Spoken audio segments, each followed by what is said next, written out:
नमस्कार, स्वागत है आप सभी का। मैं कवि जैन जीकेएस एकेडमी डिजिटल मंच पर आप सभी का हार्दिक अभिनंदन करता हूं। और जैसा कि हम देख रहे थे राज्य व्यवस्था के बारे में हम प्रश्न सोल्व कर रहे थे विभिन्न प्रतियोगिता परीक्षा के अंदर जो एक प्रश्न आए हुए हैं राज्य व्यवस्था के अंदर, उसको हम सोल्व करने का प्रयास कर रहे थे। आज उसी के संदर्भ में आज हम लेके आए कुछ ऐसा टॉपिक जो आपके एग्जाम्स के पॉइंट ऑफ व्यू से काफी महत्वपूर्ण है, जो विभिन्न एग्जाम्स में इसके द्वारा पूछे जाते हैं।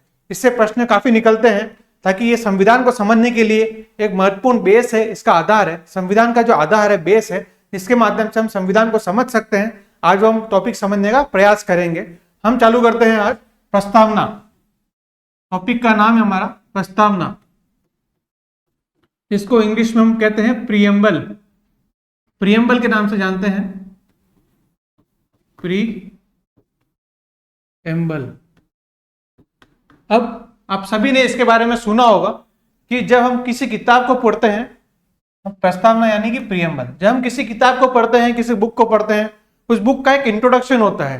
इसके फर्स्ट पेज पे उसका इंट्रोडक्शन बताया होता है, जिसमें बताया जाता है उस बुक के बारे में, उसके बारे में बताया जाता है कि बुक के बारे में क्या कहती है वो बुक। उसी प्रकार जब हम संविधान की बात करते हैं, संविधान का जो इंट्रोडक्शन होता है, संविधान का परिचय होता है, वो हमें कहाँ देखने को मिलता है? प्रस्तावना में देखने को मिलता है। हम एक तरह से इसको कह सकते हैं संविधान का परिचय।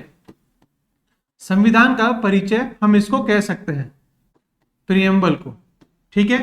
यानी कि an introduction to the constitution, introduction to the constitution, इसको कहते हैं प्रीएम्बल, कॉन्स्टिट्यूशन, जो हमारे प्रीएम्बल को कहा जाता है, ठीक है। अब इंट्रोडक्शन टू द कॉन्स्टिट्यूशन हमने प्रीएम्बल को कहा, यानी कि हमने बोला कि संविधान का परिचय, संविधान का इंट्रोडक्शन, इसको हम क्या कहते हैं? प्रस्तावना यानी कि प्रीएम्बल, ठीक है। अब अलग अलग लोगों ने इसके बारे में अलग अलग बातें करी है। किसी ने बोला है कि संविधान का जन्म पत्रिका है, किसी ने इसको संविधान की आत्मा का है, किसी ने इसको राजनीतिक जन्म पत्रिका है। तो अलग अलग लोगों ने इसको अलग अलग बातें कही है, ठीक है। किसी ने इसको, हम देखते हैं, किसी ने इसको संविधान का परिचय पत्र का है, किसी ने इसको राजनीतिक जन्म पत्री का है, राजनीतिक जन्म पत्री के नाम से जाना है, और किसी ने इसको संविधान की आत्मा का है। अब ये आपसे पूछा जा सकता है कि किसने क्या कहा, ठीक है। तो हम बात कर रहे थे प्रस्तावना की, इंट्रोडक्शन टू द कॉन्स्टिट्यूशन, संविधान का परिचय, संविधान का जो इंट्रोडक्शन होता है उसको हम प्रीएम्बल्स के नाम से जानते हैं, ठीक है। अलग अलग लोगों ने इसके बारे में अलग अलग बातें कही है, ठीक है। अब संविधान का जो परिचय पत्र है, ये किसने कहा है? एन ए पालकीवाला ने। किसने कहा है? एन ए पालकीवाला ने संविधान का परिचय पत्र का है, ठीक है। अब संविधान के राजनीतिक जन्म पत्री किसने कहा है? के एम मुंशी, यानी कन्हैयालाल माणिक्यलाल मुंशी ने कहा है। संविधान की राजनीतिक जन्म पत्री है, ये बताती है कि संविधान में क्या क्या दे रखा है, निम्नांकित है। अब जब आप प्रस्तावना को अच्छे से पढ़ोगे तो आपको संविधान का परिचय मिल जाएगा, संविधान में क्या निम्नांकित है, क्या लिखित है, इसके अंदर क्या लिखा हुआ है, जो वर्ड्स है उसके अंदर, जो उद्देश्य है, जो आधार है, वो आपको समझ में आ गए तो आप संविधान को बहुत आसानी से समझ पाओगे, ठीक है। अब लास्ट है संविधान की आत्मा। ये क्या, किसने कहा है? ठाकुरदास भार्गव ने। ठाकुरदास भार्गव ने संविधान की आत्मा कहा है। तो अलग अलग लोगों ने इसके बारे में अलग अलग व्याख्या दिया है, व्याख्या की है। किसी ने राजनीतिक जन्म पत्री कहा है, किसी ने परिचय पत्र कहा है, किसी ने संविधान की आत्मा कहा है, ठीक है। तो अब प्रस्तावना के बारे में जैसे हमने देखा कि एक इंट्रोडक्शन है, परिचय पत्र है, किसी ने अलग अलग नाम से जाना जाता है। अब जब हमारा देश गुलाम हुआ करता था, हमारे देश में कोई संविधान नहीं था, तो जब संविधान बना, देश आजाद हुआ, फिर संविधान बना, तो संविधान की जो झलक है वो हमें कहाँ देखने को मिलती है? प्रस्तावना में देखने को मिलती है। संविधान की झलक हमें कहाँ देखने को मिलती है? प्रीएम्बल में देखने को मिलती है, ठीक है। अब जैसे हम बात करते हैं, हम संविधान जो चालू करेंगे उससे पहले हम कुछ बेसिक बातें इसके बारे में जान लेते हैं कि संविधान का जो एक्चुअल रूप है, संविधान का जो एक्चुअल रूप है वो हम प्रीएम्बल में देखने को मिलता है। वो एक हिसाब से मैं कह दूं, इनडायरेक्ट वे में अगर कह दा कि अगर आपने प्रस्तावना को, प्रीएम्बल को ध्यान से समझ लिया तो आप संविधान को आसानी से समझ पाओगे। संविधान के एक एक प्रीएम्बल में जो वर्ड्स दे रखे हैं, अलग अलग उद्देश्य दे रखे हैं, उसको आप आसानी से समझें और उससे जो लिंक करके आप जो संविधान में दे रखा है उसको समझने के लिए बहुत आसान हो जाएगा। ठीक है, अब जब बात करते हैं देश आजाद हुआ तो भारत की संप्रभुता बनी, अब हम बात करते हैं संविधान के प्रस्तावना के बारे में। अब प्रस्तावना की पहली पंक्ति क्या कहती है?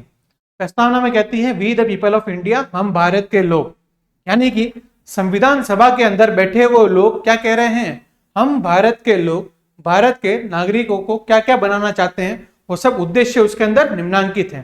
तो हम उद्देश्य के बारे में, आधार नेचर है संविधान का, जो नेचर है उसके बारे में जानेंगे। अब शब्दों के बारे में जानेंगे, हमारे लिए वो शब्द महत्वपूर्ण है। उस शब्द के क्रम से क्वेश्चन पूछे जाते हैं, उस शब्द की व्याख्या क्या होती है उससे क्वेश्चन पूछे जाते हैं, और कौन कौन से शब्द हमारे संविधान संशोधन से जोड़े गए हैं उससे क्वेश्चन पूछे जाते हैं। तो ये सब चीजें ध्यान से सुनिएगा। ठीक है, तो पहली पंक्ति कहती है हम भारत के लोग भारत के लोगों को क्या बनाना चाहते हैं? संपूर्ण प्रभुत्व संपन्न, संपूर्ण प्रभुत्व संपन्न, यानी कि सोवरेन की बात कर रहा है। ठीक है, संपूर्ण प्रभुत्व संपन्न यानी कि सोवरेन की बात कर रहा है। ठीक है, समाजवादी, पंथ निरपेक्ष, पंथ निरपेक्ष, लोकतंत्रात्मक, लोकतंत्रात्मक और गणराज्य। अब आपसे क्वेश्चन पूछा जाता है कि इसके क्रम को असेंडिंग, इसके क्रम को बनाइए कि कौन कौन से जो प्रस्तावना हमारे क्रम है उस क्रम के माध्यम से भी आपसे क्वेश्चन पूछा जा सकता है। तो आपको क्रम ध्यान में रखना है।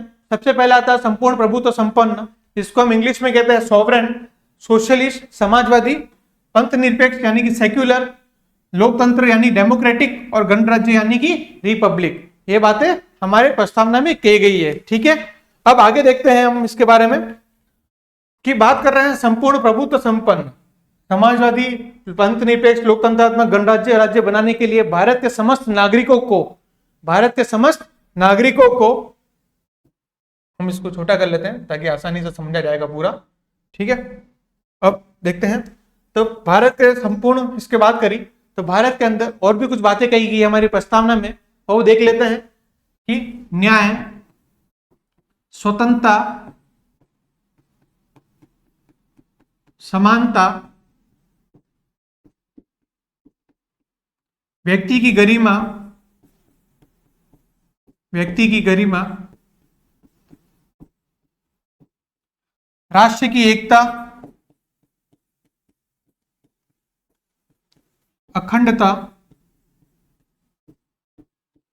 यूनिटी एंड इंटीग्रिटी जिसको बोलते हैं, राष्ट्र की एकता एवं अखंडता एवं बंधुत्व, और क्या आता है? बंधुत्व। ठीक है, तो ये सब शब्द हमारे इसके अंदर निम्नांकित हैं, और आता है बंधुत्व। अब हम पढ़ते हैं हमारी प्रियम्बल को, सुनिएगा ध्यान से।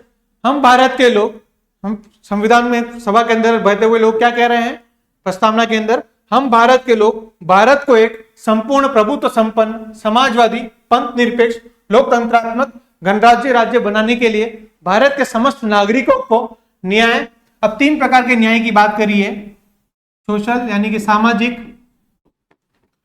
आर्थिक और राजनीतिक, 3 प्रकार के न्याय की बात करी। इससे भी आपको क्वेश्चन बनता है कि कौन कौन से न्याय की बात करी, इससे भी आपको क्वेश्चन बन सकता है। ठीक है, अब स्वतंत्रता की बात करते हैं तो 5 प्रकार के स्वतंत्रता की बात करी है। ठीक है, अब इसके अंदर इन्होंने 5 प्रकार के स्वतंत्रता की बात करी है। अब वो स्वतंत्रता कौन सी है? विचार, अभिव्यक्ति, विश्वास, धर्म और उपासना, यानी कि liberty of thought, expression, belief, faith and worship की बात करी है। जो 5 प्रकार की हमारी स्वतंत्रता के बारे में इसमें चर्चा की गई है। और आगे हम बात करते हैं समानता की। 2 प्रकार की समानता है, प्रतिष्ठा और अवसर की, प्रतिष्ठा और अवसर की समानता। ठीक है, ये सब वर्ड्स आप ध्यान में रखिएगा। जैसा कि हमने देखा इसके अंदर कि न्याय, स्वतंत्रता, समानता, व्यक्ति की गरिमा, राष्ट्र की एकता या अखंडता और बंधुत्व। हम वापिस से इसको ध्यान से पढ़ते हैं। हम भारत के लोगों को संपूर्ण प्रभुत्व संपन्न, समाजवादी, पंथ निरपेक्ष, लोकतंत्रात्मक गणराज्य बनाने के लिए भारत के समस्त नागरिकों को न्याय, सामाजिक, आर्थिक, राजनीतिक न्याय, विचार, अभिव्यक्ति, विश्वास, धर्म, उपासना की स्वतंत्रता, प्रतिष्ठा और अवसर की समानता, व्यक्ति की गरिमा, राष्ट्र की एकता एवं अखंडता और बंधुत्व को, ठीक है, क्या बात कर रही है, और बंधुत्व को सुनिश्चित करने वाली, बंधुत्व बढ़ाने के लिए इस संविधान सभा के आज 26 नवंबर 1949, क्या बात करें, 26 नवंबर 1949 को एकत्व द्वारा इस संविधान को अंगीकृत, अधिनियमित और आत्मार्पित करते हैं। ये बातें हमारे संविधान सभा के अंदर जब संविधान निर्माता थे उन्होंने ये सब बातें कही, और ये सब बातें हमारे संविधान की प्रस्तावना जो है उसके अंदर लिखित है। एक बात ध्यान रखना, संविधान जो प्रस्तावना जो है वो किसी का भाग नहीं है, संविधान भाग नहीं है, प्रस्तावना जो है वो किसी का भाग नहीं है, ठीक है, ये अलग है, प्रस्तावना अलग है, भाग नहीं है। संविधान को समझने के लिए ये सब वर्ड, हमारे संविधान के उद्देश्य जो है, ये सब वर्ड, उसके जो उद्देश्य हमारे सामने जो निम्नलिखित जो लिखे गए हमारे सामने, ये संविधान के अंदर तो आपको समझने के लिए बड़े आसान हो जाएंगे, ठीक है। चलते हम एक एक वर्ड को ध्यान से समझते हैं। हम एक एक शब्द को, उद्देश्य को, आधार को, नेचर जो भी कह सकते हो आप, उनको ध्यान से समझते हैं। और उससे पहले हम बात करते हैं कि हमने प्रस्तावना का विचार कहाँ से लिया। हमारे संविधान में जब निर्माता थे उन्होंने प्रस्तावना सबसे पहले कहाँ देखने को मिली। जो हमारी प्रस्तावना का जो विचार है, यानी कि स्रोत जिसको कह सकते हो, जो विचार है वो हमने लिया है ऑस्ट्रेलिया से। हमने कहां से लिया है? ऑस्ट्रेलिया से लिया है, ठीक है, अमेरिका से लिया है, हमने लिया है अमेरिका से। सबसे पहले हमें जो इसका विचार देखने को मिला वो मिला अमेरिका से, ठीक है। और हमने जो प्रस्तावना के अंदर जो भाषा है, लैंग्वेज है, वो हमने ली है ऑस्ट्रेलिया से। जो भाषा है, भाषा हमने जो ली है वो ली है हमने ऑस्ट्रेलिया से, ठीक है। अब एक क्वेश्चन आपके सामने आ रहा होगा कि प्रस्तावना का उद्देश्य हमने कहां से लिया। जो उद्देश्य है, आधार है, उद्देश्य का जो आधार है, प्रस्तावना का जो आधार है, बेस जिसको कहते हैं हम, वो हमने कहां से लिया। अब आधार की बात करते हैं हम, कह सकते हैं आधार यानी कि बेस। प्रस्तावना का आधार हमने बात कर ली। हमने विचार कहां से लिया, प्रस्तावना हमने कहां से ली, अमेरिका से लिए। इसका विचार सबसे पहले अमेरिका में लिया गया, अमेरिका में आया था और वहां से हमने इसको लिया है। इसकी भाषा जो है उसमें हमने ऑस्ट्रेलिया से लिए। जैसे कि हम बहुत सारे गणतंत्र जो शब्द हैं वो भी हमने वहां से ही लिया है, ठीक है। आगे बहुत सारे शब्द भी लिए। और आधार की बात करें तो आधार जो हमारा था प्रस्तावना का जो था वो था उद्देश्य प्रस्ताव। उद्देश्य प्रस्ताव,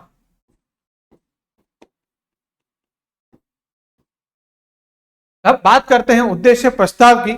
उद्देश्य प्रस्ताव की हम बात करते हैं जब 13 दिसंबर 1940 को जवाहरलाल नेहरू ने एक प्रस्ताव पेश किया था संविधान सभा में। जवाहरलाल नेहरू ने संविधान सभा में प्रस्ताव पेश किया था, ठीक है। उसी प्रस्ताव का नाम उद्देश्य प्रस्ताव है। वही प्रस्ताव उद्देश्य प्रस्ताव है। वही प्रस्ताव बाद में संविधान की प्रस्तावना की आधारशिला बना। यही प्रस्ताव बाद में प्रस्तावना की आधारशिला बना।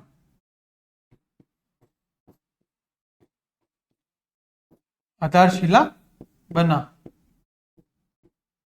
ठीक है। अब किसकी बात करी? आधार यानी कि बेस की बात करी। अब हमने देखा कि स्रोत जो थे, विचार जो थे, हमने लिया अमेरिका से, भाषा हमने ली ऑस्ट्रेलिया से, और जो आधार है उद्देश्य प्रस्ताव से लिया था, ठीक है। आधार जो बाद में प्रस्तावना की आधारशिला बना, ठीक है। ये सब बेसिक्स बातें हैं जो आपको ध्यान में रखनी है जब प्रस्तावना को बारे में पढ़ते हो। तो अब हम बात करते हैं एक एक उद्देश्य को के बारे में बात करते हैं। सबसे पहले बात करते हैं संपूर्णभूता। इसको हम कहते हैं संप्रभुता, संपूर्ण प्रभुत्व संपन्न, जो हमने कहा सॉवरेन, जिसके बारे में हमने बात करी, सो कहते हैं इंग्लिश में सॉवरेन। अब संप्रभुता के बारे में बात करते हैं। इसका जो अर्थ होता है स्वयं के प्रभु, स्वयं के प्रभु, ठीक है। अब इससे आप क्या समझते हैं, संप्रभुता से आप क्या समझते हैं? एक बात बता दूं, जब हमारा भारत गुलाम हुआ करता था, हमारे भारत के सभी निर्णय ब्रिटेन द्वारा लिए जाते थे।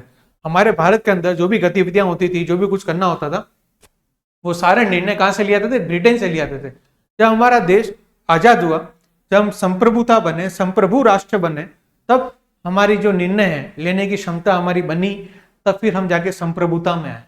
तब हमारे भारत के अंदर संप्रभुता शब्द जोड़ा गया था बाद में। अब संप्रभुता शब्द पहले नहीं था, जब प्रस्तावना बनी थी उस टाइम संप्रभुता शब्द नहीं था। 3 शब्द जोड़े गए थे 42वें संविधान संशोधन 1976 के माध्यम से, सोशलिस्ट, सेक्युलर और इंटेग्रिटी। सोशलिस्ट, सेक्युलर और इंटेग्रिटी जोड़े गए थे, ये आपको बाद में बताऊंगा आने वाले टाइम के अंदर, ठीक है। अब संप्रभुता जब हमारा भारत गुलाम हुआ करता था उस टाइम नहीं था, बाद में जब आजाद हुआ, हमारा भारत संप्रभु राष्ट्र बना, तो हमारे देश के जो भी निर्णय होते हैं भारत की जनता द्वारा चुनी गई सरकार द्वारा लिए जाते हैं। तो हम कह सकते हैं भारत बाद में राष्ट्रपति जो संप्रभु बना था, जब संप्रभु बना तो भारत के अंदर होने वाले सभी निर्णय भारत की जनता द्वारा चुनी गई सरकार द्वारा लिए जाते हैं, ठीक है। अब संप्रभुता के बारे में बात करते हैं कि वो अथॉरिटी जो अपने निर्णय लेने के लिए सक्षम हो, वो अथॉरिटी जो अपने निर्णय लेने के लिए सक्षम हो, ठीक है, उसको हम कहते हैं संप्रभुता। इसको हम किस नाम से जानते हैं? संप्रभुता के नाम से जानते हैं। अब जब बात करते थे तब संप्रभुता का अर्थ हुआ कि वो अथॉरिटी जब निर्णय लेने के लिए सक्षम हो, कि हमारे देश में जो भी निर्णय होंगे वो उसकी एब्सोल्यूट पावर जो है हमारे भारत में जनता द्वारा चुनी गई सरकार द्वारा लिए जाएंगे। हमने बात करी भारत में चुनी हुई सरकार द्वारा लिए जाएंगे, ठीक है। अब भारत की संपूर्ण संप्रभुता है जो है भारत के लोगों में निवास करती है। कहां पे निवास करती है? भारत के लोगों में निवास करती है। यानी कि मोटा मोटा हम संप्रभुता का अर्थ समझना चाहें कि वो अथॉरिटी जो अपने निर्णय डिसीजन लेने के लिए सक्षम हो, कैपेबल हो, ठीक है। तो भारत की संपूर्ण संप्रभुता कहां निवास करती है? भारत के लोगों में। अब भारत के लोगों ने जिनको चुन के भेजा है उनमें हमारी संप्रभुता निवास करती है। क्यों? क्योंकि हमने उनको चुन के भेजा है। अब वो निर्णय लेंगे कि भारत देश के अंदर क्या होगा। अब संप्रभुता के 2 प्रकार होते हैं, मूल रूप से तो 5 होते हैं, पर हम बेसिकली 2 प्रकार इसके देखते हैं, एक आंतरिक और बाहरी। संप्रभुता के हम 2 निर्णय देखते हैं, एक आंतरिक संप्रभुता होती है और एक होता है बाहरी, ठीक है। आंतरिक का मतलब भारत देश के अंदर होने वाले सभी का निर्णय, भारत देश के अंदर होने वाले सभी गतिविधियों का निर्णय भारत की सरकार द्वारा लिए जाएंगे, क्योंकि हमने भारत के प्रतिनिधियों को चुना, तो सब निर्णय भारत की सरकार द्वारा लिए जाएंगे, जनता की द्वारा चुनी गई सरकार द्वारा लिए जाएंगे। अब बाहरी, अब भारत देश के बाहर यानी कि बाउंड्री से बाहर होने वाले सभी निर्णय भी भारत की जनता के द्वारा चुने गए प्रतिनिधियों द्वारा लिए जाएंगे, ठीक है। यानी कि हम भारत वाले लोग आज संप्रभु हैं।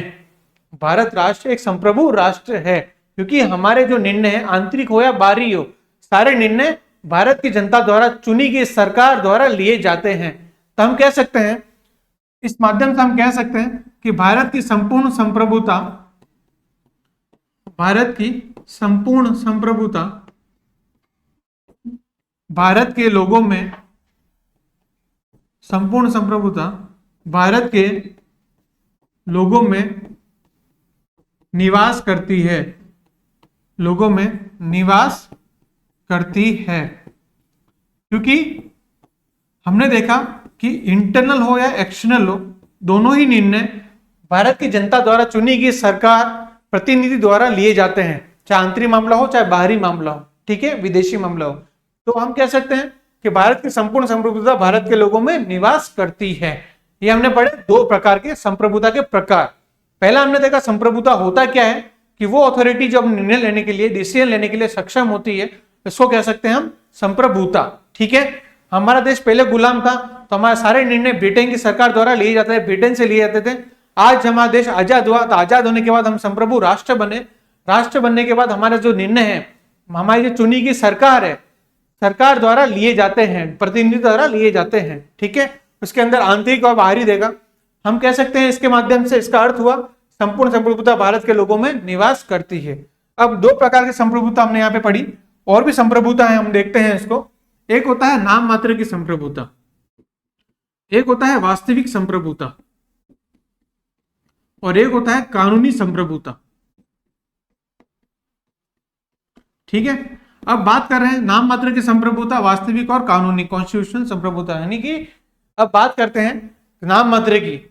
हम जैसे पढ़ा था कि जो राष्ट्रपति होता है वो नाम मात्र का कार्यपालक शक्ति होती है, उसके पास नाम मात्र की शक्ति होती है, कार्यपालिका शक्ति नाम मात्र की होती है। तो हमारा क्या होता है, वो हमारे देश के अंदर नाम मात्र की संप्रभुता किसमें निहित है, राष्ट्रपति में निहित है।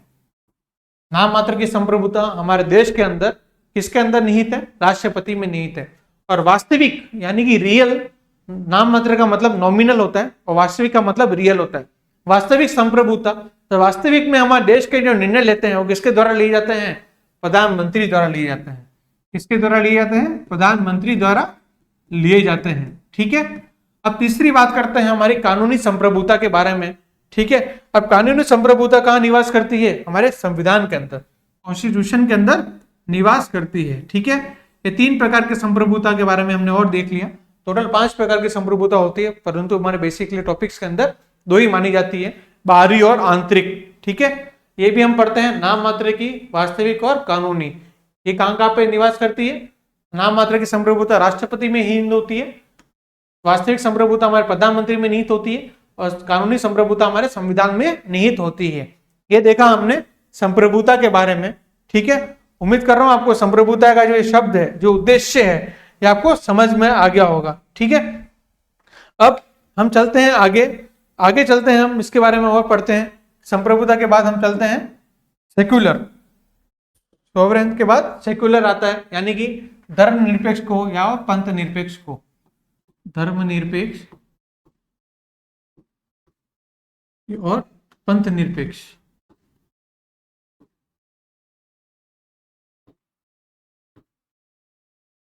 हमारी जो प्रस्तावना है उसके अंदर पंथ निरपेक्ष शब्द का उल्लिखित है। ठीक है, पंथ निरपेक्ष शब्द उल्लिखित है, पंथ धर्मनिरपेक्ष नहीं लिखा हुआ है, पंथ निरपेक्ष लिखा हुआ है। परंतु हम इन दोनों शब्दों को समझेंगे कि धर्मनिरपेक्ष क्या होता है और पंथ निरपेक्ष क्या होता है। यहाँ पे जो निरपेक्ष शब्द का अर्थ है वो होता है अलगाव। क्या होता है, अलगाव। और धर्म शब्द का अर्थ है वो होता है धारण करना।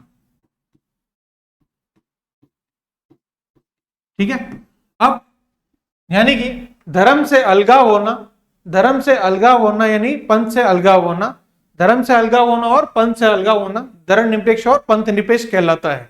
अब इसके बारे में देखते हैं। ये तो हमने इसके अर्थ के बारे में देख लिया, अब देखते हैं कि इसका अर्थ वास्तविक में होता क्या है। महात्मा गांधी ने कहा था कि व्यक्ति अपने धर्म से अलग नहीं हो सकता है, व्यक्ति पंथ से अलग हो सकता है, इसलिए उन्होंने पंथ निरपेक्ष नाम का शब्द दिया था। महात्मा गांधी ने पंथ निरपेक्ष नाम का शब्द दिया था। उन्होंने कहा था कि व्यक्ति अपने धर्म से अलग नहीं हो सकता, व्यक्ति अपने पंथों से अलग हो सकता है। ठीक है, धर्म से अलगाव पॉसिबल नहीं है, इसलिए उन्होंने पंथ निरपेक्ष जो शब्द है उसका यूज किया था, वो शब्द दिया था। ठीक है, धर्म का मतलब होता है धारण करना। क्या धारण करना, नियमों का समुच्चय। क्या, नियमों का समुच्चय यानी कि सेट ऑफ रूल्स। तो सेट ऑफ रूल्स कह सकते हो आप। अब अगर मैं आपसे पूछूं आपका धर्म क्या है, आप कहेंगे मैं हिंदू हूं, मैं मुस्लिम हूं, मैं क्रिश्चियन हूं, मैं ईसाई हूं। हर व्यक्ति का अलग अलग धर्म होता है और उसी के सिद्धांतों को फॉलो करता है, उसी के अनुसार अपने जीवन को जीता है। मैंने पूछा आपका धर्म क्या, आपने बोला मैं हिंदू, मुस्लिम, सिख, ईसाई, वॉटएवर जो आपका धर्म है, आप उसी के सिद्धांतों को फॉलो करते हो और उसी के अनुसार अपने जीवन को जीते हो, वो हम कहते हैं धर्म। ठीक है, तो व्यक्ति के अनुसार अपने धारण करके उसके अनुसार अपने जीवन को जीता है। नियमों का समुच्चय जो व्यक्ति अपने जीवन में अपनाता है, नियमों का समुच्चय जो व्यक्ति यानी कि सेट ऑफ रूल्स, उस धर्म के बारे में जो भी रूल्स होंगे, जैसे मैं जैन हूं, कोई हिंदू है, कोई मुस्लिम है, कोई ईसाई है, अलग अलग है, तो अलग अलग है, तो फिर इसके बारे में नियमों का समुच्चय उसके जीवन में अपनाता है, उसके अनुसार अपने जीवन को जीता है, वो कहते हैं हम धर्म, उसको कहते हैं हम धर्म। ठीक है, जैसे व्यक्ति ने किसी धर्म को, हिंदू धर्म को मान लिया, उस धर्म के नियम को फॉलो कर रहा है, उसके जो नियम है, हिंदू धर्म के नियम को मान रहा है, उसके नियम को फॉलो कर रहा है, उसके अनुसार अपने जीवन को व्यापन कर रहा है। ठीक है, और लागू कर दिया। ठीक उसी प्रकार कुछ देश होते हैं, वो देश उस नियम को फॉलो करते हैं, परंतु उससे व्यक्ति नहीं पूरा देश ही उस नियम को मानने लग जाता है। हमने क्या बात करी?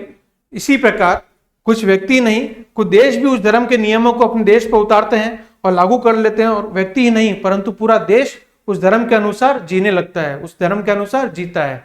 ठीक है, जैसे हम बात करते हैं कोई मुस्लिम राष्ट्र होता है, मुस्लिम राष्ट्र की बात कर रहे हैं, जैसे हम पाकिस्तान की बात करते हैं, अलग अलग राष्ट्र की, अफगान राष्ट्र की बात करते हैं, तो वहां पे मुस्लिम धर्म है। ठीक है, उन्होंने एक राष्ट्र धर्म को अपना रखा है, उन्होंने एक धर्म को अपना रखा है। ठीक है, और उससे अनुसार अपने धर्म को जीते हैं, तो वो कहलाते हैं धार्मिक देश, वो कहलाते हैं धार्मिक देश। ठीक है, और जब व्यक्ति अकेला अपने धर्म जो नियम है उसको धारण करता है तो वो कहता है धार्मिक कहा सकता है, उसको धर्म कहा सकता है, वो धार्मिक देश नहीं कहा सकता है। ठीक है, जब व्यक्ति के अनुसार जी रहा हो तो मैं कहूंगा मैं हिंदू हूं, मैं मुस्लिम हूं, और जब पूरा देश ही उसके अनुसार नियम के अनुसार जी रहा हो तब उसको क्या कहोगे? धार्मिक देश के हो गए।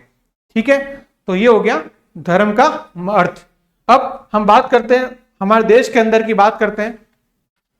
जब हम पंथ निरपेक्ष की बात करते हैं तो महात्मा गांधी ने इस शब्द का इस्तेमाल किया था। उन्होंने कहा कि व्यक्ति धर्म से अलगाव नहीं हो सकता, व्यक्ति पंथ से अलगाव हो सकता है। हमारा पंथ से अलगाव यानी कि पंथ से अलग हो सकते हैं, हम धर्म से अलग नहीं हो सकते। क्यों? क्योंकि बिकॉज हम देखते हैं कि बहुत सारे लोग, किसी न किसी धर्म का पालन अपने जीवन में अवश्य करता है। व्यक्ति किसी न किसी धर्म का पालन अपने जीवन में अवश्य करता है। हम देखते हैं जैन के अंदर 2 सेक्ट होते हैं, दिगंबर और श्वेतांबर। मुस्लिम के अंदर होते हैं सिया और सुन्नी। हिंदू के अंदर भी बहुत सारे सेक्ट होते हैं। तो व्यक्ति के अलग अलग सेक्ट हो सकते हैं, पंथ से अलग हो सकता है, परंतु मैं किसी धर्म का पालन तो अवश्य करूंगा, धर्म का पालन तो अवश्य करूंगा। मैं पंथ से अलग हो सकता हूं, मैं धर्म से अलग नहीं हो सकता हूं। ठीक है, ये बात कही थी महात्मा गांधी जी ने। ठीक है, अब व्यक्ति धर्मनिरपेक्ष नहीं हो सकता, हम धर्म से अलग नहीं हो सकते, व्यक्ति पंथ से अलग हो सकता है। ठीक है, अब लोगों ने पूछा पंथ क्या है, तो हमने जैसे देखा अलग अलग सेक्ट होते हैं, जैसे कि हिंदू के अंदर अलग सेक्ट होते हैं, मुस्लिम के अंदर सेक्ट होते हैं, जैन के अंदर सेक्ट होते हैं, ईसाइयों में सेक्ट होते हैं। तो वही एक पंथ है, वही एक पंथ के नाम से जानते हैं हम उनको। ठीक है, राज्यों का पंथ से अलगाव हो सकता है, राज्यों का पंथ से अलगाव हो सकता है, लेकिन धर्म से नहीं हो सकता। ये बात हमारे गांधी जी ने कही थी। अब भारत में इसका मतलब देखते हैं। भारत के संदर्भ में हम पंथ निरपेक्ष और धर्म निरपेक्ष का शब्द देखते हैं कि भारत के सामने सभी धर्म बराबर हैं। हम भारत ने किसी भी धर्म को नहीं माना, हमारे सामने सभी धर्म, भारत देश के सामने सभी धर्म बराबर हैं। यानी कि हम कह सकते हैं all religions are equal in the eyes of law, all religions are equal in the eyes of law. यानी कि भारत देश के सामने हम किसी भी एक धर्म को नहीं मानते हैं, हमारे सामने सभी धर्म बराबर हैं।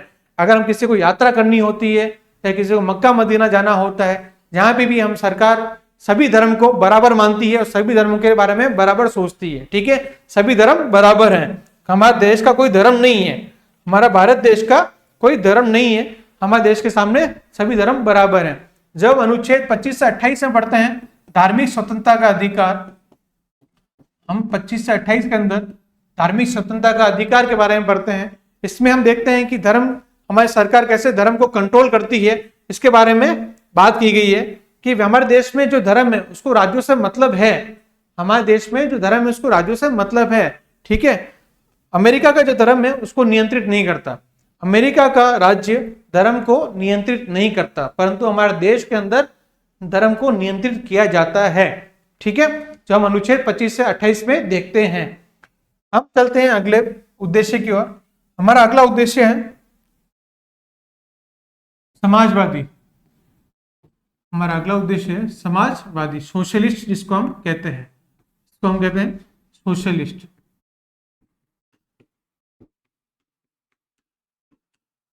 ठीक है, अब सोशलिस्ट शब्द जो था, जो हमारे संविधान प्रस्तावना के अंदर पूर्व में नहीं था, पूर्व में नहीं था, इसको 42वें संविधान संशोधन के माध्यम से जोड़ा गया।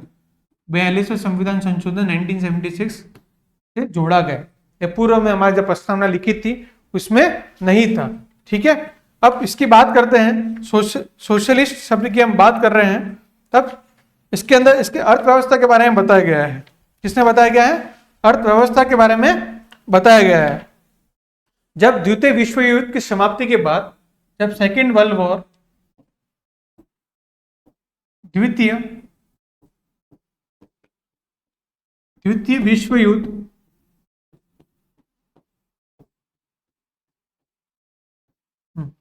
द्वितीय विश्व युद्ध के समाप्ति के बाद हमारे दुनिया में एक कोल्ड वॉर की शुरुआत हो गई थी, जो 1991 तक चला।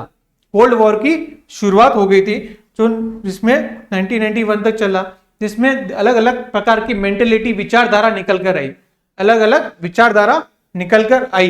ठीक है, हम देखते हैं कि समाज और सरकार, इनका अर्थव्यवस्था पे कई बार कंट्रोल होता है और कई बार इनका कंट्रोल नहीं होता है। कई बार समाज और सरकार का अर्थव्यवस्था पे नियंत्रण होता है और कई बार समाज और सरकार का अर्थव्यवस्था पे नियंत्रण नहीं हो सकता। ठीक है, तो इनका आपस में संबंध कैसा है, तो हम इसके बारे में, इसको बोलते हैं वाद, आइडियोलॉजी बोलते हैं, विचारधारा बोलते हैं। तो द्वितीय विश्व युद्ध के बाद जब सेकेंड विश्व युद्ध हुआ था, वर्ल्ड वॉर हुआ था, इसके बाद कोल्ड वॉर की शुरुआत हुई थी। उस कोल्ड वॉर के टाइम पे 4 प्रकार की जो विचारधारा है वो निकल कर आई, 4 प्रकार की विचारधारा निकल कर आई।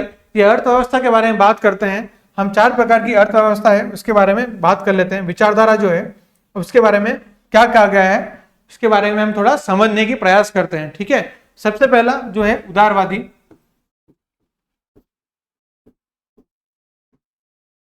सबसे पहला हमने बात करी उदारवादी, दूसरी हम बात कर रहे हैं मार्क्सवादी,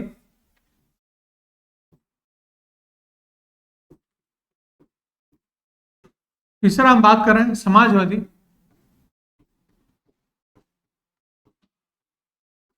और चौथा हम बात कर रहे हैं साम्यवादी। जो वादी जो शब्द है, वाद जो शब्द है, इसका मतलब होता है विचारधारा, आइडियोलॉजी इसको बोलते हैं। ठीक है, अब हम इसके बारे में बात कर लेते हैं। 4 विचारधारा वहां से निकल कर उत्पन्न हुई थी। ठीक है, अब उदारवादी यानी कि लिबरल की बात कर रहे हैं। किसकी बात कर रहे हैं? लिबरल की बात करते हैं। अर्थव्यवस्था के बारे में 4 विचारधारा जो है उदारवादी, लिबरल की बात करते हैं। ये क्या कहता है उदारवादी? उदारवादी के जो जनक थे वो है जॉन लॉक। जॉन लॉक, ठीक है, इसके जनक है जॉन लॉक। अब इसमें क्या कहता है, एक फ्री अर्थव्यवस्था होनी चाहिए, एक मुक्त अर्थव्यवस्था होनी चाहिए, यानी कि अर्थव्यवस्था पूंजीपतियों के हाथ में होनी चाहिए, सरकार का कोई इसमें रोल नहीं होना चाहिए। क्या बात कर रहा है? गवर्नमेंट का कोई रोल नहीं होगा, सब रोल जो होगा पूंजीपतियों के हाथ में होना चाहिए। पूंजीपतियां अपने हिसाब से जो मर्जी पड़े वो कर सकते हैं। ठीक है, यानी कि फुल लिबरल इकोनॉमी, फ्री अर्थव्यवस्था होनी चाहिए, सरकार का अर्थव्यवस्था पे कोई नियंत्रण ना हो की बात करता है। ठीक है, तो ये हमने फ्री इकोनॉमी कहां पे चल रही थी, ये अर्थव्यवस्था हमने देखी थी अमेरिका में चल रही थी। ये अर्थव्यवस्था हमने बात करते हैं, ये अर्थव्यवस्था कहां पे देखने को मिलती है? अमेरिका में देखने को मिलती है। पूंजीपतियों की सरकार होती है, पूंजीपति होते हैं, वही चलाते हैं अपने देश को। ठीक है, सरकार का अर्थव्यवस्था पे नियंत्रण ना होना। किसकी बात करता है? अगर होता भी है तो बहुत न्यूनतम रोल होता है सरकार का, यानी कि सरकार का बहुत न्यूनतम रोल माना जाता है, और जो मैक्सिमम रोल जो माना जाता है वो किसका होता है? पूंजीपतियों का माना जाता है। उसका नियंत्रण अर्थव्यवस्था पे होता है पूंजीपतियों का। ठीक है, ये बात हमारी कही गई थी उदारवादी में। तो उदारवादी हमारे अमेरिका में देखते हैं तो हमारे देखते हैं सब लिबरल होता है वहां पे। ठीक है, फ्री अर्थव्यवस्था जिसको कहते हैं। अगली बात करते हैं हम मार्क्सवादी, जिसके आप जनक क्या हो गए तो कार्ल मार्क्स, बहुत फेमस नाम जो आपने सुना होगा, कार्ल मार्क्स। ठीक है, जो मार्क्सवादी और जो विचारधारा है उसके जनक थे कार्ल मार्क्स। ठीक है, अब इन्होंने क्या कहा, अब इसके विपरीत में, इसके विरोध में, विपरीत में इन्होंने मार्क्सवादी विचारधारा में क्या कहा? इन्होंने कहा कि जो कंप्लीट जो अर्थव्यवस्था है उस पर लेबर का कंट्रोल होना चाहिए। क्या होना चाहिए? लेबर कंट्रोल्ड इकोनॉमी होनी चाहिए। किसकी बात करी? Complete control of labour, labour का नियंत्रण, लेबर का नियंत्रण की बात करी, कंप्लीट कंट्रोल ऑफ लेबर की बात करी। यानी कि जो पूंजीपतियों का जो पैसा है, पूंजीपतियों का जो पैसा है वो लोगों में बांट दो, पूंजीपतियों का पैसा लोगों में बांट दो। सर्वहारा की बात करी इन्होंने, बात करी सर्वहारा की बात करी।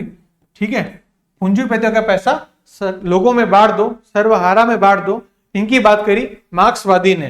किससे? पूंजीपतियों का पैसा जनता में बांट दो, सर्वहारा में बांट दो, यानी कि सरकार का नियंत्रण नहीं होगा। परंतु ये जो विचारधारा थी ये फ्लॉप विचारधारा थी। हमारे पूंजीपतियों द्वारा जो कमाया हुआ पैसा है, उनकी मेहनत से कमाया हुआ पैसा है, वो जनता में फ्री में कैसे बांट दो, जनता में फ्री में कैसे बांट दो। ये हमारी बात करी थी मार्क्सवादी ने, ठीक है, पूंजीपतियों का पैसा, यानी कि जो पूंजीपति द्वारा कंस्ट्रक्ट करवाया गया है आवास, बिल्डिंग, हॉस्पिटल जो भी है, वो किसने कंस्ट्रक्ट किया? लेबर ने बनाया। वो लेबर ने बनाया, तो उनका कहना था कि वो सब पैसा है वो लेबर में बांट दो, जनता में बांट दो, complete control of labour, labour का पूर्ण नियंत्रण होना चाहिए इस अर्थव्यवस्था पे, ठीक है। ये बात कही थी हमारे कार्ल मार्क्स ने। परंतु जब कार्ल मार्क्स से ही एक नई विचारधारा निकल के आती थी, उस विचारधारा का नाम है समाजवादी, सोशलिस्ट जिसको कहते हैं। ये विचारधारा जो मार्क्सवादी है उसका ही एक डाइल्यूट फॉर्म है, उसका एक डाइल्यूट फॉर्म है समाजवादी, ठीक है। इसके जो जनक थे वो है लेनिन, समाजवादी के जनक है लेनिन। अब इन्होंने क्या कहा कि अर्थव्यवस्था पे सरकार का नियंत्रण हो। क्या कहा? अर्थव्यवस्था पे सरकार का नियंत्रण हो, ठीक है। जैसे कि अर्थव्यवस्था पे सरकार का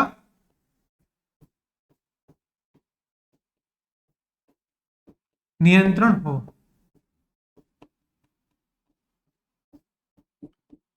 जब हम बात करते हैं 1971 की, हम बात करते हैं 1971 की, हम जब बात करते हैं, हम भारत जो पाकिस्तान, भारत पाकिस्तान के भी युद्ध में उलझा हुआ था, और उस समय भारत को एक मदद की आवश्यकता थी। भारत कहाँ पे उलझा हुआ था? पाकिस्तान के साथ युद्ध में उलझा हुआ था, और उस समय भारत को एक मदद की आवश्यकता थी। हमने ही बांग्लादेश को आज़ादी दिलाई थी, आपको ध्यान होगा, हम बांग्लादेश को आज़ादी हम भारत वाले ने दिलाई थी। अब जब भारत उलझा हुआ था, हमें भारत को एक मदद की आवश्यकता थी। उस समय हमारी प्रधानमंत्री हुआ करती थी इंदिरा गांधी। इंदिरा गांधी जी ने अमेरिका से मदद मांगी, परंतु उन्होंने अपनी हमारी मदद नहीं करी। हमारी मदद रशिया द्वारा की गई, जो उस समय समाजवादी विचारधारा अपना रहा था। रशिया जिसको यूएसएसआर था, जो बाद में डिसइंटीग्रेट हो गया था, ठीक है, और समाजवादी विचारधारा रशिया द्वारा अपनाई जा रही थी। और जब इंदिरा गांधी जो प्रधानमंत्री थी, वो वहां पे विजिट पे गए थे, तो उन्होंने वापस आने के बाद हमारे संविधान की प्रस्तावना के अंदर समाजवादी शब्द का ऐड किया, समाजवादी शब्द को जोड़ा था, ठीक है। समाजवादी शब्द बाद में जोड़ा गया, हमने देखा था ना, सोशलिस्ट सेक्युलर इंटीग्रिटी 42वें संविधान संशोधन द्वारा जोड़े गए थे। तो इंदिरा गांधी जी वहां पे विजिट पे गए थे, उन्होंने वहां पे जाके प्रभावित हुए, उन विचारधारा से, समाजवादी विचारधारा से प्रभावित हुए, और भारत में आकर उन्होंने अपनी समाजवादी विचारधारा को जोड़ा, ठीक है। तो यहाँ पे काम देखने को मिलती है, यूएसएसआर, सोवियत संघ जिसको बोलते हैं, समाजवादी विचारधारा वहां देखने को मिलती है। परंतु आज हम भारत की बात करते हैं, भारत के अंदर ना तो ही उदारवादी विचारधारा अर्थव्यवस्था है, और ना ही समाजवादी है, और ना ही मार्क्सवादी है। भारत के अंदर बात करें तो मिश्रित अर्थव्यवस्था है। क्या है? मिश्रित अर्थव्यवस्था है हमारे भारत की।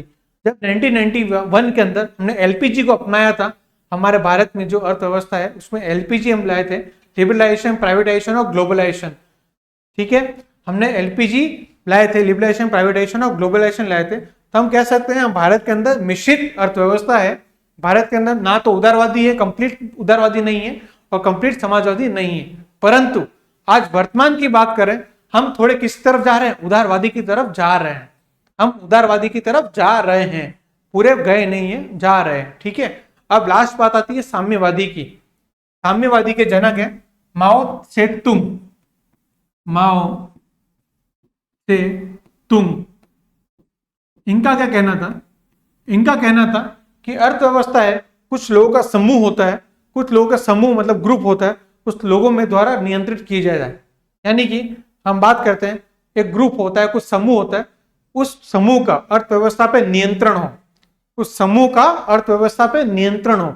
ये बात किसके द्वारा कही गई? माओ से तुंग विचारधारा में कुछ समूह द्वारा, समूह का अर्थव्यवस्था पे नियंत्रण हो, कुछ ग्रुप ऑफ पीपल होते हैं, कुछ लोगों का समूह हो, उसका अर्थव्यवस्था पे नियंत्रण हो। ये जो साम्यवादी विचारधारा में बात की गई है, ठीक है।